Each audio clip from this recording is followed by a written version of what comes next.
leben mit einer Atomrakete im Garten. Die USA besitzen über 400 Atomraketen. Die sind in mehreren Bundesstaaten im Westen der USA in unterirdischen Silos versteckt und innerhalb von wenigen Sekunden abschussbereit. Hinter einem einfachen Vorhängeschloss und Stacheldraht liegt eine davon. In 24 Meter Tiefe eingepackt in Stahl und Beton auf der Ranch von Ed Butcher. It's the defense of the country, and so I really don't have any. I don't have any problems with the missile here. It's been here forever.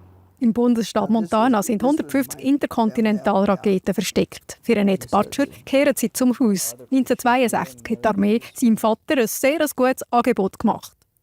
They were offered 10 times what the land was worth. I mean, yeah, it was a great deal. And of course, the real benefit was the fact that they upgraded our roads and got our roads coming into this rural area. Bilder vom Bau vor 60 Jahren gibt es nur wenige. Ab und zu findet aber ein Test ohne Sprengkopf statt.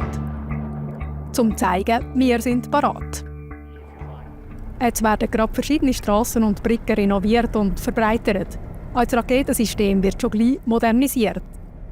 This probably is the most exposure that we've had or the most awareness that we have now. They help us with the infrastructure. It's everyone's dream, as I said, to live on a missile road because they give us additional funding to maintain those roads. Weil es im Bundesstaat Montana wenig Bewohnerinnen und Bewohner hat und die noch weit auseinander wohnen, hat man so viele Raketen weit auseinander verstreuen. Bei einem Angriff wären so nur wenige auf das Mal ausgeschaltet worden. I understand our history and understand what's going on. And some guys died at Iwo Jima, and if I died here from a missile going off, which is not very unlikely, so be it. You just go up and meet your maker, and it's all over.